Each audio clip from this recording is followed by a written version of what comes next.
Woo. Trying to find my way, trying to find my way, trying to find my way, trying to find my way, trying to find my way, trying to find my way, trying to find my way, trying to find my way, trying to find my way, trying to find my way.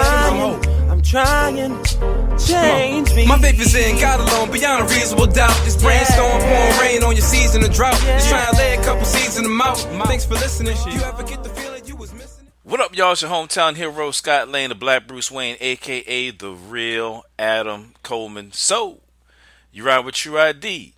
Coming to you live from my mama's crib. You know what I'm saying? It's the day before Thanksgiving, y'all. And, I'm up here out of town, you know what I'm saying, at my mom's crib, getting ready for Thanksgiving and whatnot. So, unfortunately, actually, I was trying to record an episode and get one out last week, but unfortunately, my son was actually in the hospital, for the second time this year, for a totally unrelated issue. Each time I had a respiratory virus going on. So actually, he was in the hospital for a couple of days last week, and just want to give a shout out to all the folks that I reached out to and prayed us through on that. He's home, he's doing well, so he's a little soldier, man. So he's home, doing well. Back to running around the house, breaking things and doing things that little 3-year-old boys do. So I'm just, thankful for that for sure. And so, just kind of threw me back a little bit, in terms of getting the episode out, last week. And so, didn't want to leave y'all stranded for too long, you know what I'm saying? So I just went ahead and packed up my recording stuff, you know what I'm saying, or at least kind of just a makeshift version of it.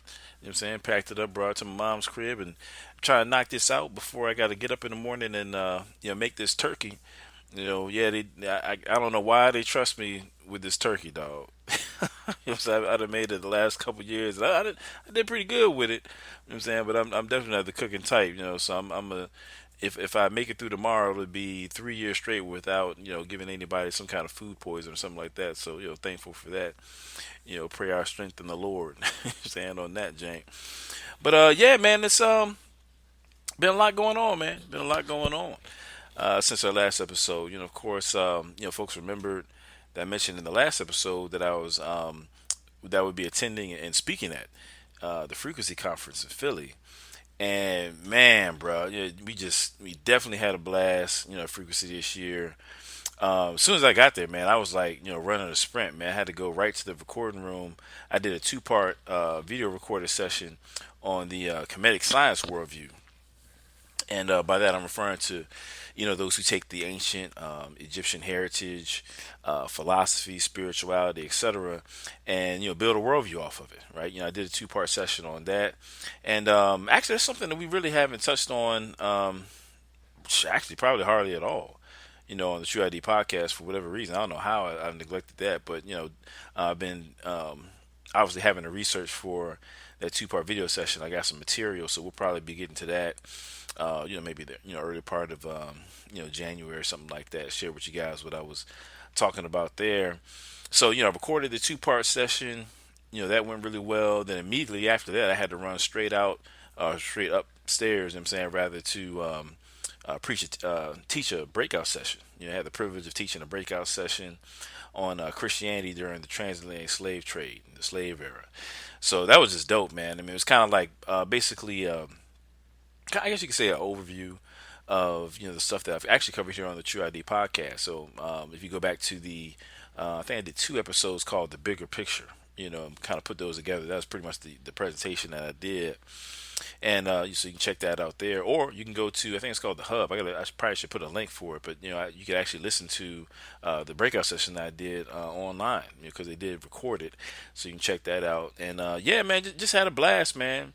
Had a blast with that. The breakout session was just about full, man. I was like, word. It was just really dope. I mean, actually, you always kind of have maybe some jitters, before doing something like that, and I'm kind of waiting for people to kind of come in, I was like, man, hope folks come to the session, and it was just really cool, man. The session was just about packed out. Had a great time, was able to share some things, and it's just it's like I told the folks I was teaching out there.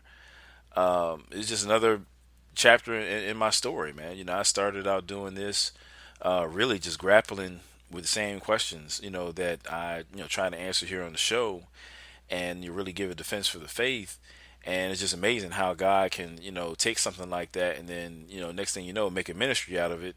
And then next thing you know, boom, I'm up in Philly teaching at the Frequency Conference. You know what I'm saying? It's just wild, man. It's just wild.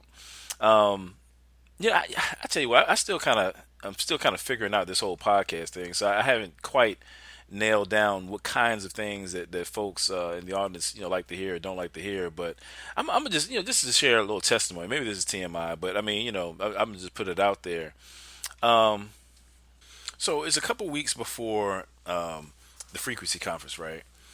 And all year, I mean, really ever since last year, man, I definitely intended on going, but truth be told, man, money's a little bit tight. You know what I'm saying? So it was just one of those things where it's like, okay, do I go to the frequency conference?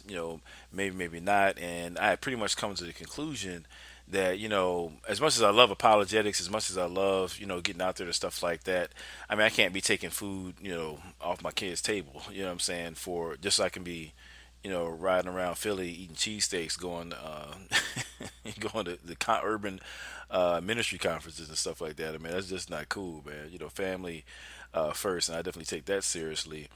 So I was kind of wrestling with it, and I pretty much came to the conclusion. I was like, it's just not a good time financially right now. I'm just gonna have to go ahead and fall back. Maybe I can go next year. And I was kind of really wrestling with that.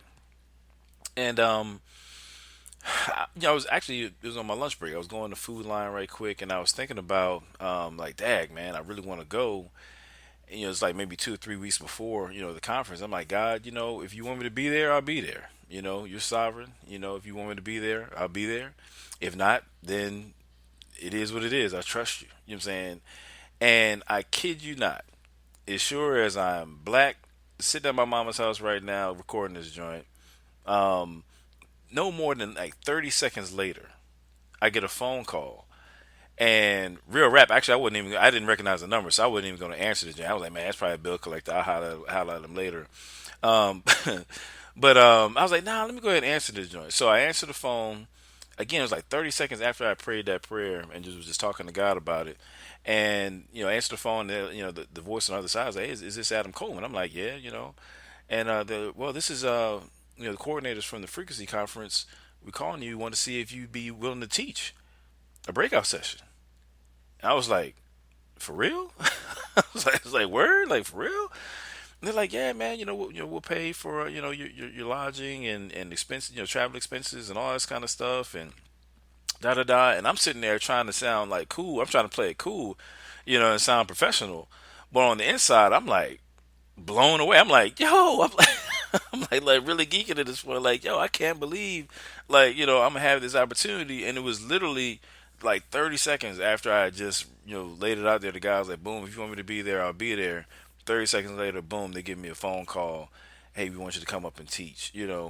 And I guess it was just it's not it's not just the opportunity to get up there and share, what God has put on my heart and allowed me to share in other venues, but it was just the fact that it just really touched me. It's just kind of a testament to God being faithful to what it is that we're doing here at True ID. This is not just something that I just dreamed up one day and hopped out there and did. Like, this is something that God's really behind, man. And sometimes you can be up like late at night recording a podcast. It's just me and the microphone, and me and that computer sitting in front of me, and you wonder, like, kind of where it all fits in the grand scheme of things.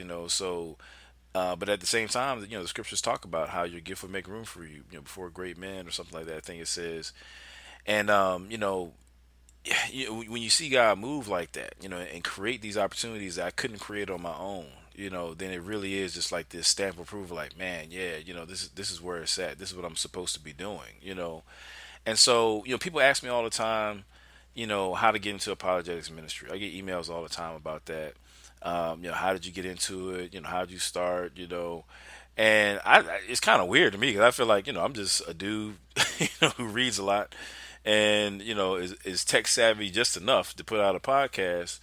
Um, but at the end of the day, man, I mean, I think that if you're called to do it, man, just know that God's going to make a way for you to do it, even if it's not apologetics. I mean, it could be, whatever it is that God has called you to do. The ministry is on His shoulders. It's on His shoulders. It's not something that you can conjure up. You can't pray it up. You can't work hard enough at it to qualify yourself to be used of the Lord. At the end of the day, man, it's God's plan, man. This is God's work.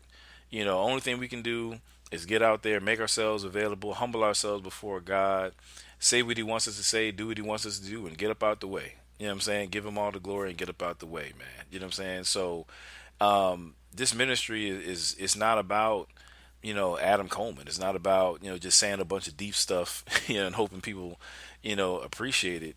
At the end of the day, this is about God, man. This is about God. If God don't do it, it ain't gonna get done. You know what I'm saying? If He doesn't make it work, then I'm just another guy with a microphone. You know what I'm saying?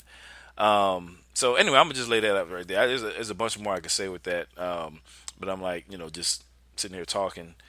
I got to get back to my notes here because I do have a lot to say this episode, But with that being said, man, I just want to give a shout out to all the folks I was kicking it with out there, man, at the Frequency Conference. A lot of folks that I interact with all the time, online. We got a chance to catch up with them in person. Shout out to Nefertiti. Definitely got a chance to meet her for the first time in person. Real cool peoples, man. Looking forward to having her on the show, as a matter of fact. We talked about that, so that's going to be coming up. Jerome Gay Jr., Muhammad Tanzi Moore, that's my dude right there. Definitely looking forward to having him on the show. We've been talking about it for quite a while, and that brother has a lot to say, man. So I'm looking forward to having him on the podcast as well coming up. Damon Richardson, Isaiah Robertson, y'all know them, man. I want to give a special shout out to BurgerFi. BurgerFi, man. Damon, Isaiah, my man Tim Allison, and Calvinistic Don. Shout out to him. We went over to BurgerFi, man, and tore it up.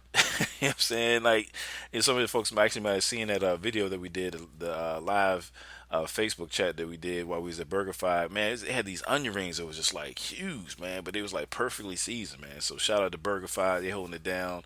My man Jason Waller, what up, man? What's going on with you? You know what I'm saying? So just everybody else that I ran into, I'm sure I can't name everybody. A lot of folks I met for the first time, particularly, I can't name everybody. But, actually, matter of fact, I definitely want to give a shout out to, Pastor Eric Mason for putting on just an excellent conference and giving me the opportunity to speak out there as well. I mean, that's a brother, man, that's putting in great work for the Lord. He comes under fire for a lot of different things, man. But I think a lot of times folks, forget that there's a person behind the platform, man. And so, just have an opportunity to haven't, really met him and chop it up, man. I really appreciate that guy right there, man. So that's what that is. But yeah, man. So actually, it's interesting. Thinking about the conference and my experience there, it's just so funny how things tie together. So last episode I talked about how these morality related concerns are a crucial part, of what we do in urban apologetics, right? And I talked about how these ethical questions are, what people are really grappling with, right? And so it was just a perfect example, right? So I'm teaching my breakout session, and the breakout session was pretty much, like I said, it was about Christianity during the transatlantic slave trade and the slave era, and which is it's pretty much a history based topic, right? It's not really a philosophical, philosophy heavy topic. Excuse me. Um, so I get through it. I'm making really good time. I've done that presentation a couple times now, so I've kind of got it down better to where I actually had a little bit of extra time at the end. So, we did a Q&A. I had really not thought ahead of time about doing a Q&A, but I just figured, hey, when you do a presentation, that's just, what you do. So I wasn't really sure what kind of questions, were going to come through. Side note, one of the tricks of the trade I've learned from, I think it was Ravi Zacharias, actually. It may have been Frank Turek, an apologist, is that, when you do enough of these events, then you kind of have a gauge for the kind of questions that people are going to ask. I mean, you pretty much get like the same 10 questions at every venue that you go to. In my case, though, I think that the field, if you will, of urban apologetics is so untapped, in terms of people really getting out there and doing, public presentations on these kinds of topics, like that 10 questions that are like common that you're going to run into everywhere. I'm just starting to run into them. You know what I'm saying? I'm just starting to really get an idea of what those questions are. You know what I'm saying? And they're very different than what you might run into at maybe a college campus where the issue or the presentation at hand is about atheism or something like that. So as I'm doing this Q&A, I don't know what's going to come. But very interesting. Out of the 4 questions that I got, 3 or 4 questions, I want to say, one of them was about just, hey, how can I find some resources? And I pointed them to the Jude 3 podcast because they have a bibliography in terms of ancient African Christianity that's really dope. So I would advise people to check that out. But the other 3 questions were all ethical questions. All ethical questions, ethics slash, I guess, philosophy, you could say, And, so for example, I'll just give you 2 of them. I don't know why I can't remember the third right now, but I'll just give you 2 right quick. One of them was, could God have used other means to expose West Africans to the gospel other than slavery? I mean, imagine you've got 5 minutes, right? And you're about before the session is over, you're doing Q&A, and then you get that question. I mean, that question right there could be a whole hour. You know what I'm saying? But that was the question. That's not a history question.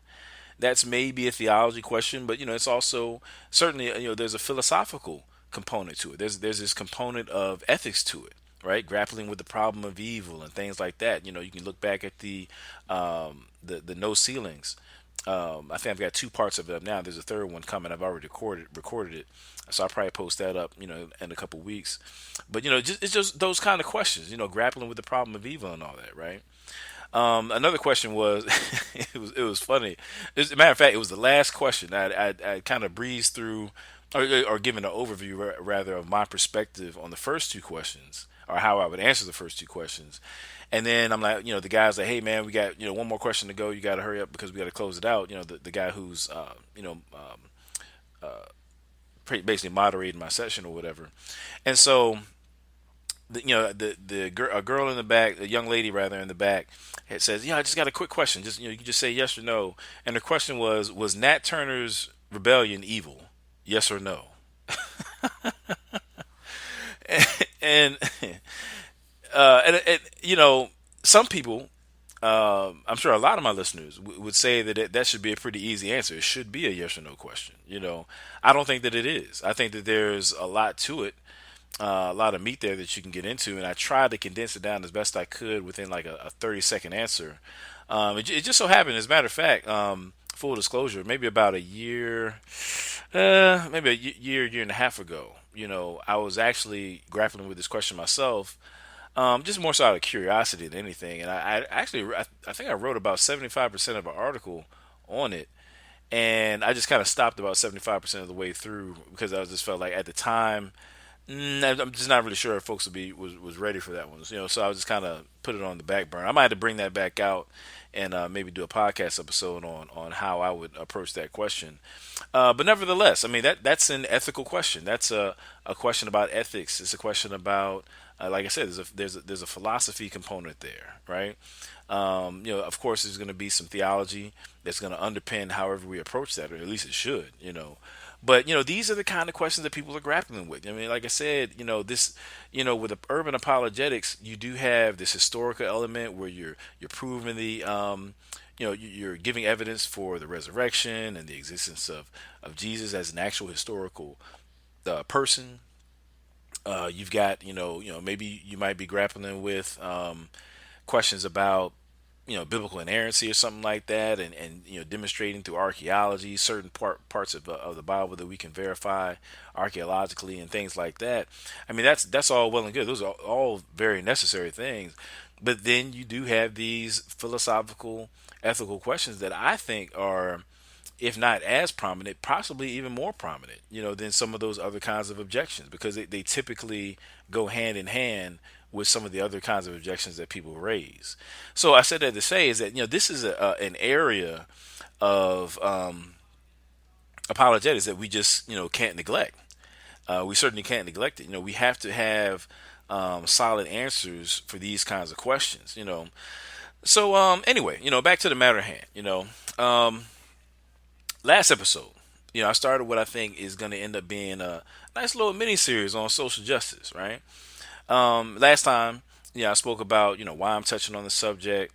And, among the reasons, was that when it comes to urban apologetics, like I said, a persistent theme that runs throughout the challenges to Christianity that we see circulating in the black community are variations of these morality related objections to Christianity. You know, it's this notion that Christianity is inherently, or there's something inherently evil about Christianity, I should say, i.e., Christianity was created to be, or somehow is the accomplice of, white supremacy or something like that. Or maybe, there's other kinds of objections, more so that may aim at demonstrating that Christianity lacks the resources within it to provide the black community with a useful or effective framework for understanding, navigating, and overcoming the negative conditions, oppression, injustices, and so on that the black community faces, right? And if this were true, then it certainly would suggest, that the biblical worldview is inferior, in that it would be ill-equipped to address some of life's biggest questions, right? Particularly when it comes to morality, suffering, evil, and so on. Now, a while back, a number of pastors and theologians released a statement on social justice and the gospel. And among other things, a central idea of the statement was that what they call social justice serves to undermine the gospel of Jesus Christ and thus should be opposed by the church, right? Now, from where I sit, I think that they are mistaken, on a few points, right? Now, some of this, I think, are definitional issues, like how do you define social justice? I defined it in terms of what I mean by that, in my first part of this series. And I don't think that most of those guys would disagree, with how I defined it. Now, if anything, they might say, well, that's not social justice, that's just biblical justice. I think that I defined it, pretty, straightforwardly, and my definition is pretty solid. But nevertheless, at least the concept, I don't think that they would necessarily take issue with it. I think that many of these guys are responding to this leftist liberal conception of social justice. But with that being said, I would think that my rendering of what social justice is probably closer to what most people are actually advocating for, rather than some kind of leftist aberration or something like that. Yeah. So I mean, but anyway, I think they're mistaken. And on a few points. And unfortunately, being mistaken on those few points, I think that it gives the impression that the biblical worldview is indeed on the wrong side of some of the moral challenges and questions that are being posed against the church, particularly those that are circulating in African American communities and unfortunately gaining traction in African American communities, such as things that we deal with on the show all the time. So I've kind of talked around a little bit. But I want to give some specific examples of what many of these conscious community folks would point to as a weakness in the Christian position. So for the rest of this episode, we'll be discussing a specific example of the way in which folks in the black community are struggling with the Christian worldview in terms of what they believe to be ethical weaknesses in the Christian position. And then we'll look at how, in some instances, Christians, I'll say Christianity has been presented in such a way that these false impressions of Christianity are perpetuated, I think. I think this episode will help to kind of frame the remainder of how this series on social justice is going to go, and kind of give people a perspective of, where I'm trying to go with it. I already know, man. I mean, I've got a lot of white listeners out there, you know what I'm saying, and love y'all, man. I know that some people are probably on pins and needles waiting for me to say something like super objectionable and and leftist and racist or something like that against white people. It's not going to happen. You know what I'm saying? You can kind of be at ease. I mean, it's not to say that I will be saying some things that are challenging. I will be saying some things that are, people might take to heart, and I hope they do. But this is not Adam Coleman coming out of the closet as a racist liberal or something like that. That's that's not what this is about. I just want, but at the same time, you got to tell the truth. I mean, you got to speak the truth, and sometimes, the truth, telling the truth can be dangerous. It can cost. You know what I'm saying? But yeah, at the end of the day, it's worth it to do so.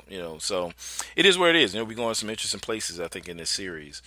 So yeah, man. All right. So it is what it is. So anyway, where are we at here? In my notes. All right, let's talk a little bit. Let's talk a little bit, right? Get down to business.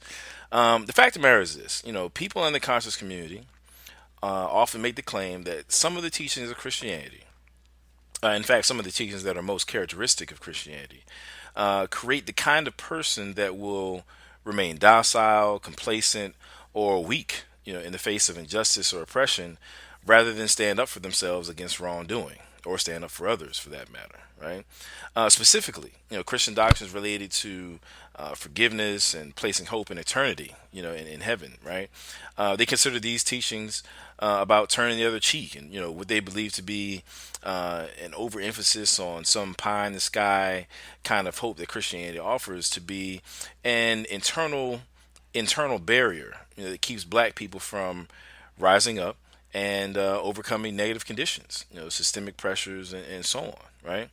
Now, the fact of the matter is from the cotton fields to the civil rights movement, I mean, there's really been no belief system or ideology that has been more potent of a force against oppression, here in America anyway, than Christianity. And I'm talking about real Christianity, not just the fake stuff. And we can even take it a step further than that. From the civil rights movement till now. Don't sleep on the church. Don't sleep on the church, man. In terms of the economic struggles, that the black community has had. I mean, the church is one of the mainstays of socially active organizations out there providing help for people, and we could probably do a whole show on that as well. But anyway, as Christians, we have to be honest with ourselves. I mean, let's keep it real. As off base as they are, there are some who incorrectly present biblical passages on forgiveness and eternal hope, such that it would give people the impression that Christianity is a broke back, so heavenly minded, you're of no earthly good sort of religion, right? And I just think that for the sake of being effective ministers of the gospel and ambassadors for Christ who are proclaiming and demonstrating God to the world in a way that reflects how he has actually revealed himself, particularly in scripture and in the person of Jesus Christ, we need to be thoughtful as to how we're presenting the gospel in the biblical worldview, right? We need to take these things into account. The Apostle Paul, approaches preaching the gospel that way, certainly. I mean, just compare how he preached the gospel to the Gentiles at Mars Hill, right, in Acts chapter 17, with how he preached to the Jews in Acts chapter 28. When preaching to the Gentiles at Mars Hill, Paul began from, taking their idols and traditions about God, the unknown God, as they had an altar to the unknown God. And, he used that to teach them about the true God, right? In Acts 28, on the other hand, Paul reasons with the Jews from the scriptures, from Jewish history, right? And then leads them up to the gospel. So, we can certainly take our cues from Paul concerning, becoming all things to all people, that we might win some, right? Now, with that being said, I'm going to play a couple clips to kind of drive this point home. And this first one is from a well-known figure in the conscious community who goes by the name Brother Polite, right? Brother Polite is a guy who, from a worldview standpoint, he's kind of eclectic. He's professed to be an atheist. He also has some comedic elements to his teachings. Folks are familiar with the Nuwapians. He comes out of that school as well. So he's kind of eclectic. He's kind of taken from a couple of different worldviews. But one thing is for sure, he certainly is not a Christian, and he is certainly opposed, to the Bible, everything about it, the biblical worldview, the whole nine. There's definitely no doubt about that. And over the last however long, I'm not even sure how long he's been around, but it's been quite a while. He's certainly been among the most vocal in the conscious community against the biblical worldview, right? So, I want you to take a listen to his rant right here, for a second, and I think you'll get a feel for the kind of objection to Christianity that I've been talking about. The context here is he's responding to a video that he seen of a protest that was going on. I don't know. I don't think it was Ferguson, but it was something along those lines. People were protesting about something related to like police brutality, Black Lives Matter, or something like that. And in the video that Polite is responding to, there was a gentleman who I guess is standing on a car in the midst of this protest, and he's loudly speaking to the crowd about Christianity and basically handling it in a way that were, I guess, kind of a what would Jesus do type of a thing. And that just ticked Brother Polite off. He was pretty pissed about it, about this guy talking to this crowd of protesters from what that person believed to be the biblical, perspective, right? So let's go ahead and take a listen to this clip right here, and we'll just kind of see where that takes us. All right. What do you think this is, man? How stupid can y'all really be, man? I'm ashamed. I'm ashamed every day that I see people who believe in this religious nonsense. I'm ashamed. It's a lie. It's a feel-good doctrine. Jesus, you niggas want to talk about who's a con artist and a fraud? Jesus is the biggest fraud that ever came into the black community. Jesus is a fraud. And anyone selling you on Jesus is the con artist. And this black man stood on that car because he doesn't have the educational tools nor the resources to know what to disseminate to those people. So he had to give them a feel-good doctrine. He had to give them a non-seen, intangible, incorporeal being to believe in.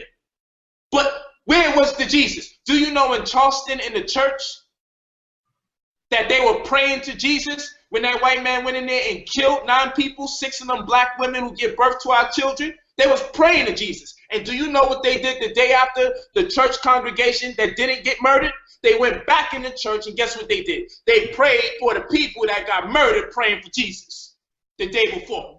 What's people's excuse for that? You know what the religious man and woman's excuse is for them brothers and sisters getting killed in the church? They ain't praying to the right God. They praying to the false God. You see, we praying to the real God. See what religion do to you? Make you make a distinction amongst victims in your own community. Now they wasn't the ones praying to God the right way. You guys got a monopoly on praying to God the right way. You guys got a monopoly on the doctrine. The book has been translated several times. It's copywritten and owned by white folks. But you niggas got a monopoly on what it really means. So do you not realize it's a lie? What you think? During your lifetime, Jesus is going to come? What you think? If you be good during your child's lifetime, he's going to come? That nigga black for real. CP time. And you niggas want to complain if we get on the YouTube too late for a live stream? You want to complain about Jesus showing up late? You worry about me showing up late on the live stream? Jesus way more later than me. That nigga thousands of years late. What you worried about me for? I'm late 10 minutes compared to Jesus.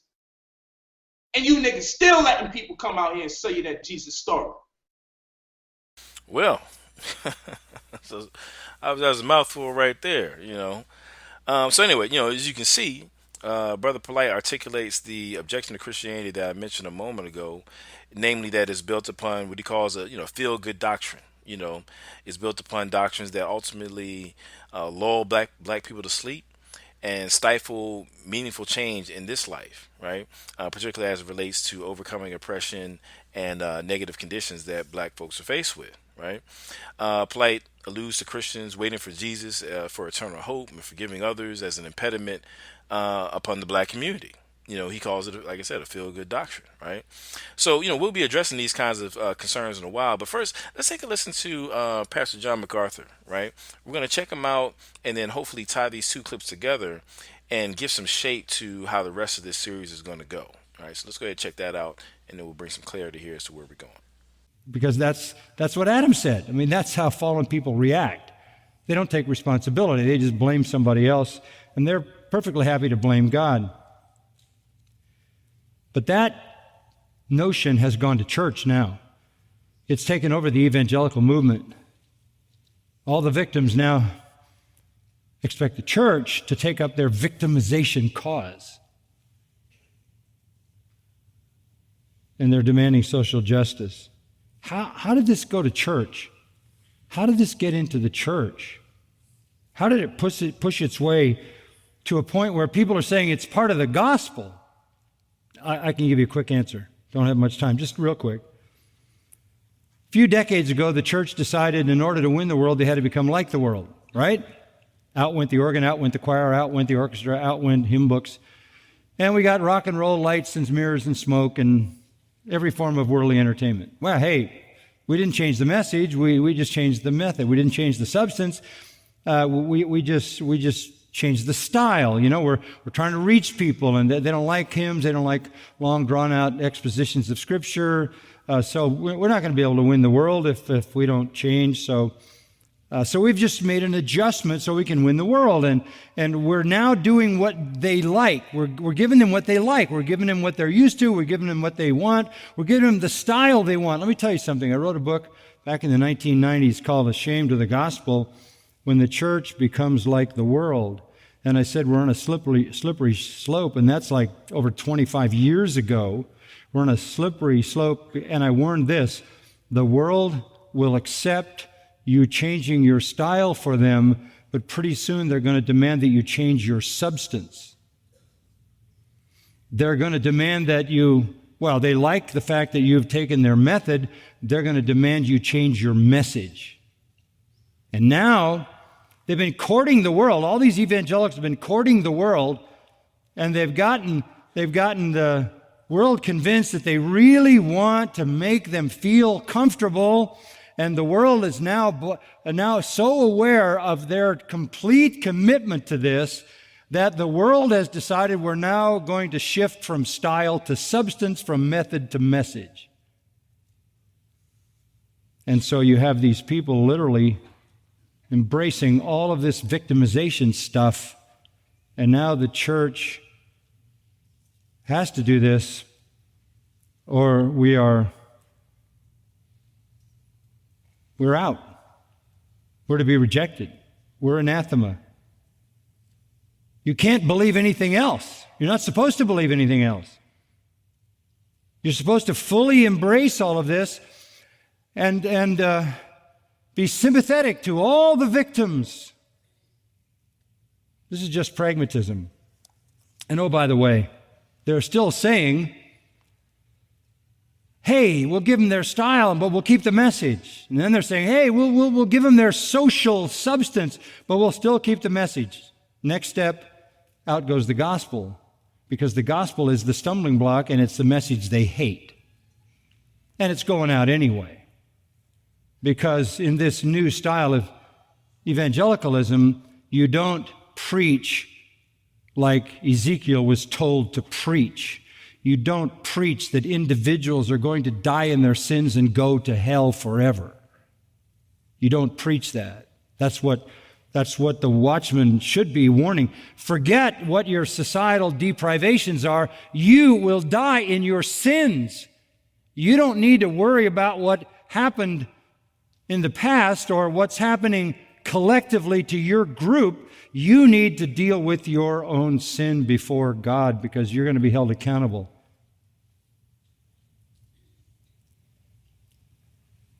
Look, I know people have suffered injustice. I get it. That's a fallen world. But I also know the Bible is explicit. If you are a preacher, regardless of what people's social condition is, you have one job, and that is to warn them of wickedness and the coming judgment of God. Is it our duty to affirm that people are victims of the sins of somebody else? You know where that leads? They're going to blame God. And if they blame God for their condition, how are they going to go to God? Because they think He's merciful. You acknowledge that somebody got a bad deal in history? You've indicted God, because He's the author of history. That's a slippery slope. Interesting stuff, you know. Now, let me first say, let me just put this out there now. I have no beef with John MacArthur. And it's not my intention to attack him or his ministry. You know, I guess I just want to make that clear, because I typically don't really engage other Christians and preachers and stuff on the show, man. Maybe I will more so in the future, but is given this is my first time do it, I don't know want people to think I've got like some kind of axe to grind against Reform folks or John MacArthur or whatever. That's not that's not what I'm about. I'm not trying to attack him or his ministry. I mean, I think he's infallible. I mean, I think he's fallible, just as any human being is, including myself. I'm not trying to make a global assessment of everything that he's done and taught or anything like that. Actually, when I first came out of the Word of Faith movement, I was listening to John MacArthur like literally like every day. You know what I'm saying? Him and Alistair Begg was holding it down for a minute. Within radio joints, man. I was definitely tuning into them every day. Grace to you and all that. So, anyway, it's nothing personal. Now, with that being said, I am looking at how, in this specific instance, he framed the delivering of the message and duty of the faithful preacher of the gospel, right? I think how it's framed here, it tends to be trumpeted by those just preach the gospel, folks. I get that all the time, man. Yeah, Coleman, just preach the gospel, man. Just preach the gospel, right? Yeah, we'll get into that in a second. And anyway, I think it's how this is framed. It tends to kind of, be trumpeted by those kind of folks, and people are left with the impression that Christianity is deficient in the ways that Brother Polite seems to think that it is, right? John MacArthur says, in this clip that the preacher of the gospel has one job. You got one job, right? And that is to warn people of their wickedness and the coming judgment, right? Prior to that, he voiced how that might look. When he says that the message to the sinner is, you don't need to worry about, what happened in past generations and what is going on collectively to or in your group now. You need to just focus on your sin, for which you will be held accountable before God. Now, we always want to interpret, people as charitably as we possibly can. I think that's just, good form. We want to give folks the benefit of the doubt, and in the interest of doing so, let me just say, when MacArthur says that we have one job to proclaim the wickedness of men and come in judgment, I mean, obviously there's probably some hyperbole there, and possibly kind of catering to or the specific text in Ezekiel that he's preaching from, because that's in that specific text he's talking about, the prophet Ezekiel was given a specific message, that the soul of the sinner shall die. I think I've kind of paraphrased it there, right? So surely MacArthur, though, I mean, he's obviously all for preaching redemption, obviously, the love of God and, things like that, understand the covenant, whatnot. So, I mean, he doesn't really mean that the only thing we're going to be preaching is, basically wickedness and condemnation, right? So that's probably some hyperbole there. Likewise, we can say, that MacArthur would, I'm sure, agree that there's more to the sum total of the preacher's life than just preaching about wickedness and judgment. But nevertheless, MacArthur does put a stipulation on the kinds of things preachers of the gospel should be concerned about when doing the work of the gospel, i.e., social issues. Again, MacArthur says that we should approach it as, you don't need to worry about what's happened in past generations and what's going on collectively in your group now. Don't worry about it. Just, don't worry about it. You need to focus on your sin for which you will be accountable before God. Now, of course, MacArthur acknowledges that we should treat people right and live justly. I mean, he mentions having been affiliated with and working with civil rights leaders back in the day, but it seems as if, he and others take those kinds of things to be important, but aspects of the Christian life that are in some sense separate from gospel work or, gospel stuff, right? As it says in the statement on social justice and the gospel under the We Deny section concerning the gospel itself, it says in quote, we deny that anything else, whether works to be performed or opinions to be held, can be added to the gospel without perverting it into another gospel. This also means that implications and applications of the gospel, such as the obligation to live justly in the world, though legitimate and important in their own right, are not definitional components of the gospel, end quote.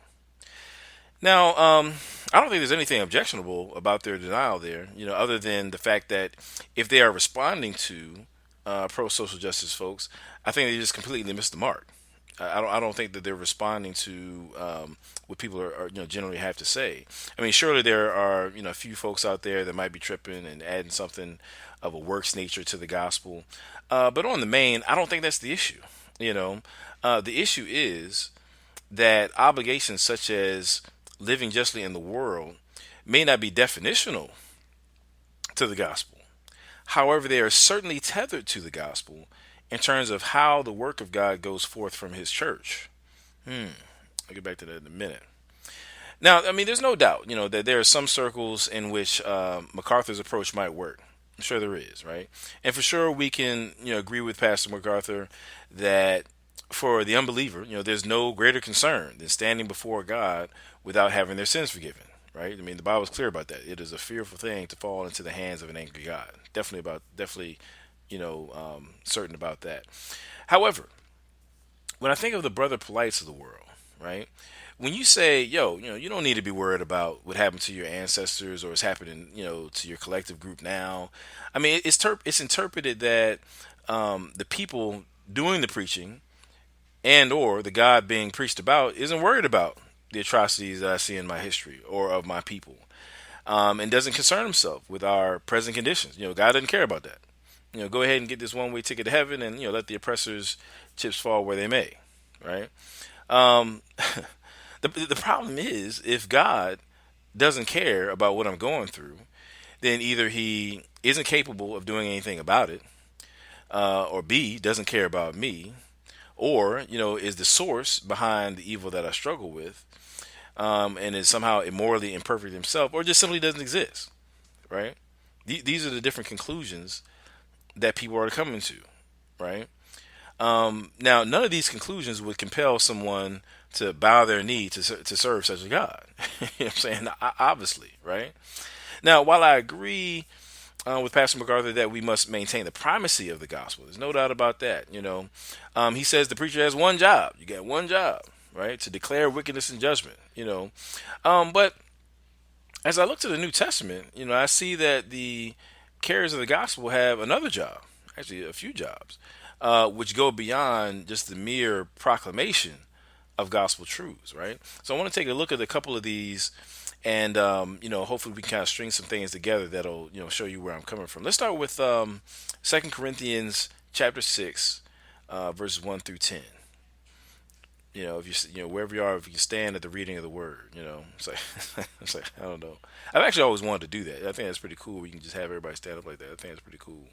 I'm gonna try that next time I preach or something like that. Anyway, 2 Corinthians 6, chapter 6, verses 1 through 10. Right. I'm actually gonna start at verse 3. Shorten it for y'all a little bit. Right. It says, "We give no opportunity for stumbling to anyone, so that the ministry will not be blamed. But as God's ministers, we commend ourselves in everything, by great endurance, by afflictions, by hardship, by difficulties, by beatings, by imprisonments, by riots, by labors, by sleepless nights, by times of hunger, by purity, by knowledge, by patience, by kindness, by the Holy Spirit, by sincere love, by the message of truth, by the power of God, through weapons of righteousness on the right hand and the left, through glory and dishonor, through slander and good report, as deceivers yet true, as unknown yet recognized, as dying, and look, we live, as being disciplined and yet not killed, as grieving yet always rejoicing, as poor yet making many rich, as having nothing and yet possessing everything." Right? Interesting. So in verse 3, Paul tells us that he has put no stumbling block in anybody's way, so the ministry will not be blamed. Right? Now, when Paul is referring to the ministry, he's not talking about Apostle Paul Baptist Incorporated or something like that, like his own personal ministry. Right? Looking at the commentaries, everybody, it's understood. He's talking about the going forth of the gospel. God's work through His church. Now, the gospel itself is a stumbling block for those who are in rebellion against God, right? But Paul says that he hasn't put an obstacle between anyone and the work of God. And then he outlines what steps he has taken to ensure that he hasn't done so, right?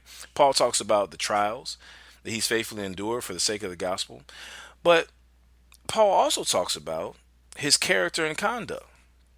He talks about purity, knowledge, patience, kindness, by sincere love, right? So it's obvious that Paul sees an intersection between his character and conduct and the effectiveness of the work of God, the ministry, right? Indeed, we are co laborers with Christ. And if we don't uphold our end of the bargain, then there are eternal negative outcomes. If the conduct and character ain't right, then the ministry takes a hit, right? And so, accompanying the proclamation of the gospel, for carriers of the gospel, it is incumbent upon us to maintain godliness and faithfulness so that we do not place a stumbling block between folks and the gospel, between folks and the work of God, right? Now, what happens if we don't do our job? Well, I mean, let's talk about it. Let's consider slavery and Jim Crow. That's obviously, the stumbling block that guys like Brother Polite and folks that listen to this show and the conscious community are battling with. Let's talk about it, right? The fact of the matter is, if predominantly European churches hadn't sided with slaveholders and themselves become greedy slaveholding hypocrites, and then followed that up by opposing and then sluggishly trending towards civil rights for all, then I find it hard to imagine that those of us engaged in urban apologetics and evangelism would have as much of an uphill battle, refuting this notion that Christianity is the white man's religion, the religion of our oppressors, right? Think about Jonathan Edwards, for example, right? He wrote Mounds of Theology, which has earned him a special place in Reformed history. But he also owned slaves. He was a slave owner, and happy about it, apparently. He even passed those slaves down to his children as a part of their inheritance. Now, if I'm trying to introduce a brother Polite to Orthodox theology, imagine how much of a struggle it might be to offer him the works of somebody who, if we hopped in the time machine and traveled back to his time, Edwards would look us in the eye and see us as the kinds of beings that are rightfully treated as chattel. It sounds like it might be an obstacle right there. So for all of his robust theology and writings and so on and so forth, Jonathan Edwards has a serious obstacle, that he's placed in some folks' way, right? That's just a fact of the matter. Now, I want to pause here and say that we have to be careful not to give place to the genetic fallacy. Obviously, regardless of what how Jonathan Edwards behaved, he was a person of his time, which is no excuse whatsoever. Because you had people from the beginning of America till on through up the Civil War who just completely contested slavery and were against it and were very vocal about it. So there was a moral witness, during that time, that slavery was wrong, child slavery was wrong, specifically. So anyway, but he, Jonathan Edwards was representative of what many professing Christians, felt about slavery at the time, right? But with that being said, obviously, that doesn't mean that all of his writings were somehow untrue just because he himself had a moral failing as it pertains to the personhood, of Africans at the time, and what the Bible has to say about the Imago Dei, which is, pretty much the basis of, or foundational to biblical morality. Obviously Jonathan Edwards was off base on that, clearly.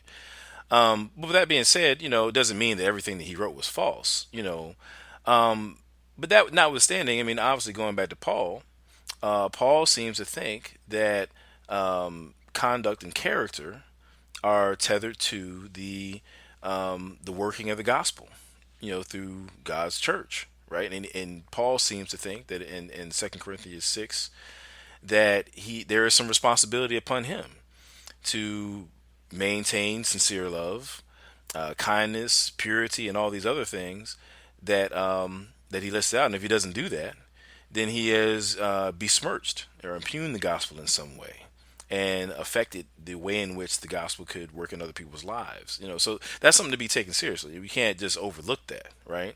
So just want to kind of put that, just throw that out there, because that's kind of a little side thought I had. I'm sure somebody else probably considered it as well.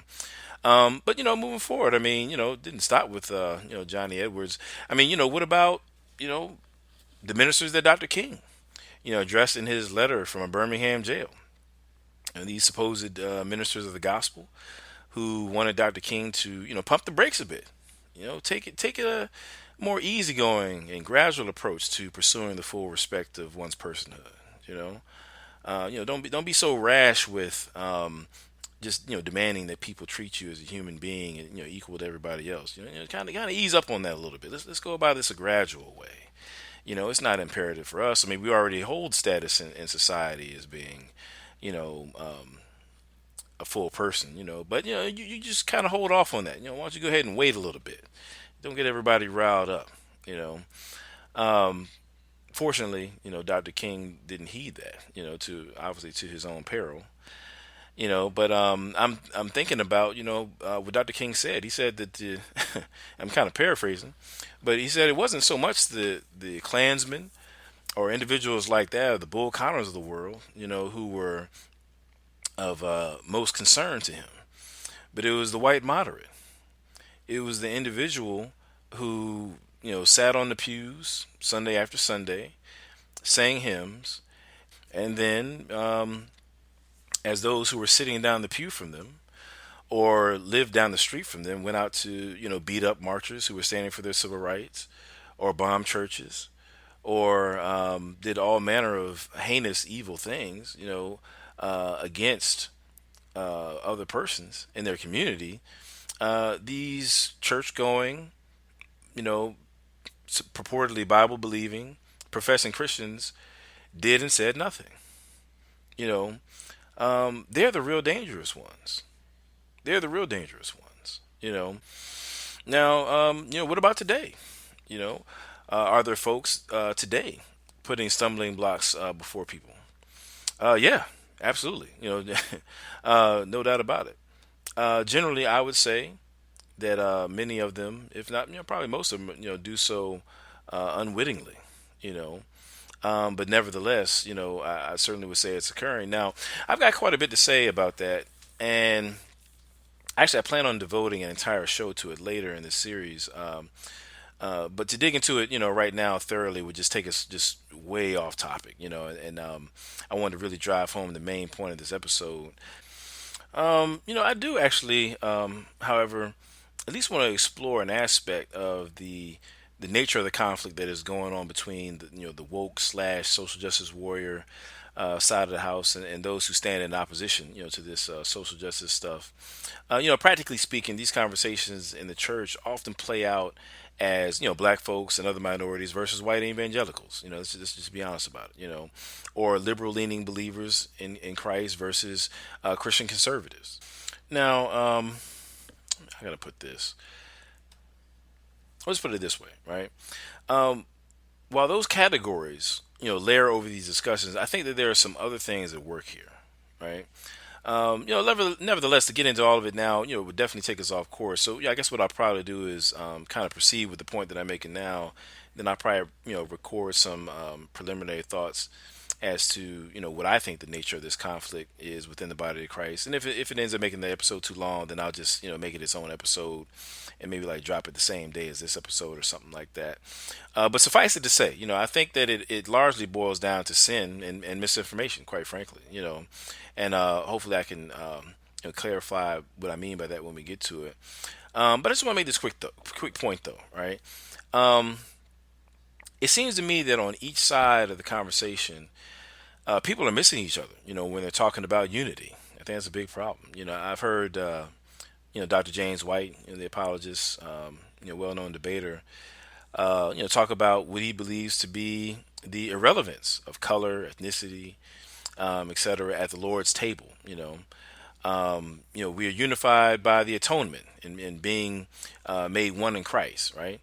For sure. I mean, that's certainly nothing wrong with that. That's obviously scripture. Um, Let me just make it plain here. I hear people say all the time, that there's, no need for racial reconciliation, because we have already been, reconciled at the cross. And I think there's that category fallacy again, like I mentioned, last time. The fact of the matter is this: if we're talking about justification, right? Then yes, we are all sinners, saved by grace, unified by the work of Christ into one family of God. Boom, absolutely. Uh, but I submit to you, that our unity from a justification standpoint isn't at issue here. I don't think people are arguing anything about that. I don't think that's the issue. The problem is not about justification. The problem has to do with sanctification, right? When it comes to having purged ourselves of worldly conceptions of how we should view ourselves, view each other, and interact with one another, some of my white brothers and sisters in Christ, to whom I am united by one faith, one Lord, and one baptism, are in need of a renewing of the mind because they have adopted destructive ideas, sentiments, dispositions, and behaviors from a culture that has been infected with white supremacy and racism since its inception. That's about I think as clear as we can put it. And for that reason, when it comes to being sanctified, to do righteousness and to do justice in the society, we just aren't on the same page. We're on the same page. I think that's where a lot of this angst is coming from. From the so-called social justice folks. If we just keeping it funky, I think this is what is underlying a lot of what people have to say on it, right? Because we got folks that we're sitting down the pew from every Sunday. We're sharing a burger at the church cookout, talking about family and sports and all this kind of stuff. But when people like me are on the butt end of experiencing the effects of cultural sin, the cultural sin of racism that's present in our society, it's like, dag, like some of y'all, you ain't got my back. You know what I'm saying? You ain't got my back. I mean, hey, look, for real, like, I'm glad that folks understand that we're unified at the cross, but I'm praying for the day that we're unified at the cross and consistently unified at the courthouse. And we don't have to twist your arm for that to be the case. I mean, like real rap. I mean, unity at the cross came at Jesus' expense. Yeah, that's justification, right? That's what we're talking about there. But the kind of unity that I'm calling for is about sanctification. And that comes at your expense. That's a matter of how much we're willing to bow our knee to God in conformity to Him and what He demands of us. We got to do better, y'all. Let's just keep it 100. We got to do better, right? I mean, look, just real. Like, when my white brothers and sisters in Christ are slow to stand against stuff, like just obvious, egregious, acts of just hatred and racism and stuff like that. I mean, here's the thing, right? Here's the thing. I'm just going to use an analogy just real quick, right? So, folks who've been listening to the show, I think I mentioned last time I've been doing some umpiring, softball umpiring. I'm terrible at it, getting a little bit better. It just is what it is. Now, one thing I've learned being an umpire, you have a lot of judgment calls. They're kind of close calls, right? Now, if you're calling a pitch or say if you're calling somebody safer out, if you're in position and it's a close call and you've been pretty consistent, then really the players are not going to trip. They're not going to trip. And say you do, 4 or 5 innings, you're being consistent, you're hustling to the spot so you can make the right call. You're being, what I'm saying? If it's a close call, they're not going to trip. But the thing is, once you miss an obvious call, once you miss a call where there's no way you should have got that wrong, that's when the players and the coaches start questioning your judgment. You know what I'm saying? That's when they start wondering, like, dog, you don't really know the rule book, do you? You don't really know what you're doing. You know what I'm saying? And once they kind of get a sniff of that, then the rest of your game, you're going to have problems. They're going to question every call that you have. You know what I'm saying? If you just if you miss a couple of the bang bang plays or the real, kind of judgment calls, kind of close, you're going to be all right. But once you miss the obvious ones, then all of a sudden they're going to call you into question on everything. And it's the same way when it comes to some of these race shooters from my perspective, right? Let's just be honest, okay? not every time a black man gets shot by a police officer, it's injustice. I mean, come on. You know what I'm saying? Like, I'll readily admit, some folks out there are playing the so-called race card when it ought not to be played. You know what I'm saying? I don't even like using that phrase, but I wish I could have found a better way to phrase that. But some people are bringing race into situations that is not there. Fair enough. It does happen, right? And so, I think, maybe with some folks, you cry wolf too many times and it kind of costs you your credibility. I get that. You know what I'm saying? So there are some cases where it's like, some people, people will get mad at me for this, but then, they'll be like, hey, man, that was injustice. And I'm like, I don't know. You know what I mean? Some of these shootings are justified. I get that. You know what I'm saying? Look, I wanted to be a police officer one time. Coming out, I was a criminal justice major in undergrad. I was thinking about being an officer, and I said, you know what? It ain't for me. I'm telling you right now. If it's between me and some drug dealer running down a black alley and I don't know what's going on, hey, I'm gonna take a shot at him. I'm sorry, it's either me or him. That's just me. I'm not cut out for that. I can't make that judgment call. You know what I'm saying, because I'm taking shots, asking questions later. This is what it is. So therefore, I don't need to be in that field. You know what I'm saying? Anyway, so there are some of these cases that where it's kind of maybe not. You know what I'm saying? So I get that. We're not gonna all agree. You don't have to agree with me on every case. You don't have to agree with me to justify your salvation or something like that. But then there's these other cases where it's so friggin' obvious, that there is something afoot. I mean, that even if you don't want to say it's racism, a citizen in America has been unjustly murdered, and it's just crickets from some of y'all. Like, you just got nothing to say. You know what I'm saying? And it's that kind of thing. You know what I'm saying? Like, when you're slow to stand against stuff like that, or reluctant to be a force of godliness and against racism within your sphere of influence, then while I would readily affirm our unity at the cross, I have to sorrowfully take note that our unity in practice needs a lot of work. And no, I don't think everything is a white man's fault. I mean, I can I can see the hate mail or hate emails, churning now with people telling me that I'm divisive and I hate white people. When that couldn't be further from the truth. Couldn't be further from the truth. The fact of the matter is, I just full disclosure. I mean, I've got a lot of white listeners and guys who give me feedback. And so I have a very diverse audience. And before I write anything, before I say anything, not just white folks, but I take everybody into account.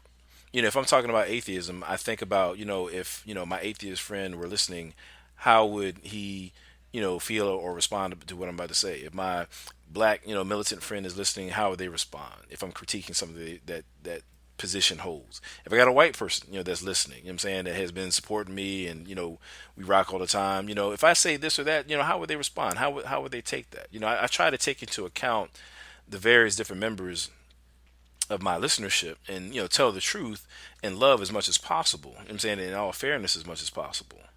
So that just is what it is. But at the end of the day, again, like with the statement of social justice, you know what I'm saying? I mean, all cultures have been affected by sin. I mean, they said that in the statement, and I agree with that. That includes, predominant white culture.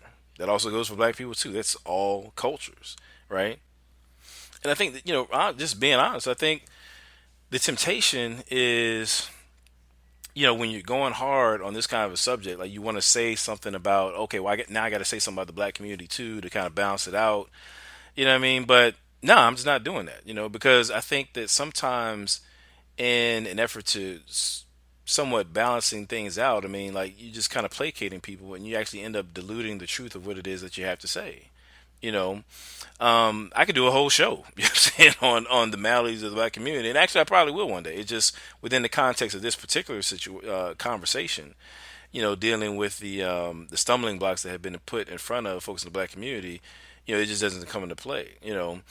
I will say this though, just as an aside, regardless of what has occurred in Black history, I mean the mandates of Scripture, still apply. And in whatever ways the Black community misses the mark, I mean we got to keep it real and address that. You know what I'm saying? I'm responding to a specific person in mind as I say that. You know what I'm saying? But case in point, right? I do think that there has been a drought of biblical resources that could, provide Black Christians with a biblical model and guide as to how to navigate the race problem here in America, right?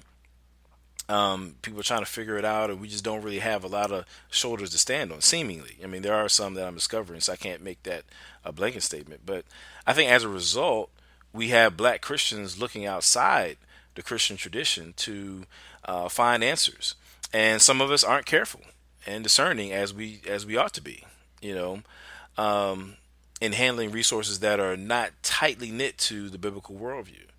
I think it was sometime last year that just as an example, that James Baldwin documentary came out. It's a fascinating documentary for sure. Everybody was on it. I was on it too. It was definitely a lot of great material in there. But just like other great thinkers, I mean, whether it be Malcolm X, like I said, James Baldwin, Alain Locke, a lot of people, there are clear points at which they diverge from biblical ethics, and it is at these points that we should be just sure to be committed to biblical truth and not drawn astray. It's just a fact of the matter.